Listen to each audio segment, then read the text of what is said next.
ये समय था 1970 का। तब कुसुम 10 साल की थी। उनके घर के बाहर एक पीपल का पेड़ था। उस पेड़ के नीचे एक काले रंग का पत्थर था जिस पर सिंदूर लगा हुआ था। उसकी पूजा कुसुम के पिताजी या कभी कभार उसके दादाजी किया करते। उस पेड़ के पास कुसुम और उसकी माँ या किसी भी स्त्री का आना जाना मना था। कुसुम का परिवार महाराष्ट्र के सातारा जिले में एक छोटे से गांव में रहता था। कुसुम के चाचा जी कुछ दिनों के लिए मुंबई से अपने गांव आए थे। उनको भूत प्रेत भगवान इन सब पर बिल्कुल विश्वास नहीं था, इसलिए उनके भाई और पिताजी उस पत्थर की क्यों पूजा करते हैं उनको समझ नहीं आता था। उन्होंने कई बार अपने भाई और पिताजी को समझाया कि उस पत्थर की पूजा मत किया करो, पर उसका कोई फायदा नहीं हुआ। वो पत्थर घर के बाहर के पीपल के पेड़ के नीचे था। गांव में सभी लोग उसे मुंजा कहते थे, पर कुसुम के चाचा के लिए वो सिर्फ एक काला पत्थर था। गांव में उस समय किसी के भी घर में लाइट नहीं थी। ऐसे एक रात पिताजी को बुलाने जाते समय कुसुम का पैर उस पत्थर पर लगकर वो गिर जाती है। अंधेरे में उसे पता नहीं चला कि वो पत्थर कहाँ है, और गिरने से सिर पर गहरी चोट लग गई और उससे खून निकलने लगा।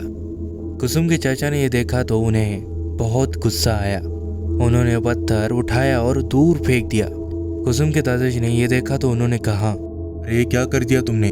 इस पर कुसुम के चाचा ने कहा, आपको कितनी बार समझाया है, इस पत्थर की पूजा करना छोड़ दीजिए। अरे वो पत्थर नहीं बल्कि इस घर का मुंजा था, तुमने उसका अपमान किया है। दादाजी डरते हुए बोले। कुसुम बेहोश पड़ी थी। उसे जल्द ही पास के अस्पताल ले गए। सिर पर 4 टाँके पड़े और उसे घर ले जाया गया। रात को आराम करते समय कुसुम ने अचानक आंखें खोली और वो अपने चाचा जी के कमरे में गई। चाचा जी के बगल में जाकर उसने पुरुषों की आवाज में बोली, ए उठ, ए उठ। यह आवाज सुनते ही कुसुम के चाचा जी उठ खड़े हुए। उन्होंने देखा तो कुसुम उनके सामने खड़ी थी। कुसुम बेटा क्या हुआ? चाचा ने पूछा, पर ऐसा पूछते ही कुसुम ने एक जोर का चाटा चाचा जी के गाल पर मारा और बोली, तुझे किसने बोला था बे मेरी जगह बदलने के लिए? तेरे पैदा होने से पहले मैं वहां था। तू समझता क्या है खुद को? अब मैंने इस लड़की को अपने वश में कर लिया है। तुझे जो करना है कर, अब मैं इसे नहीं छोड़ने वाला। कुसुम के चाचा जी को समझ में नहीं आ रहा था, पर कुसुम के दादाजी को जल्दी पता चला कि कुसुम को मुंजा ने अपने वश में कर लिया है। दादाजी चिल्लाते हुए बोले, देखा क्या हुआ तुम्हारे ना समझी का नतीजा? मैंने पहले से बोल रहा था कि वो पत्थर कोई मामूली पत्थर नहीं है, बल्कि इस घर का मुंजा है। उसकी जगह बदल कर तुमने उसे गुस्सा दिलाया है। अब इसका परिणाम तुम तो भोगोगे ही, पर कुसुम को भी भोगना पड़ेगा।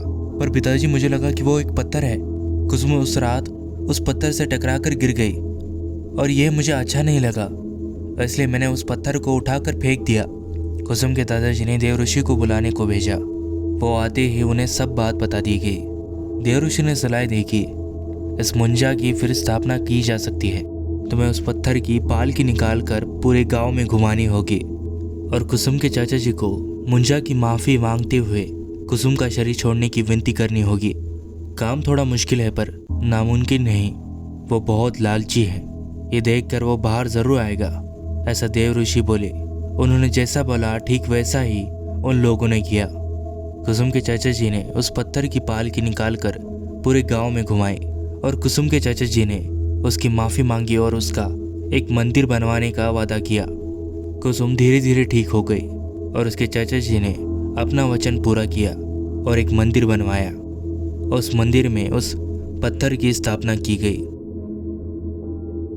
अगर कोई ब्राह्मण बच्चा मुंजा होने के बाद 16 मुंजा होने से पहले ही मर जाता है तो उसे ही मुंजा कहा जाता है।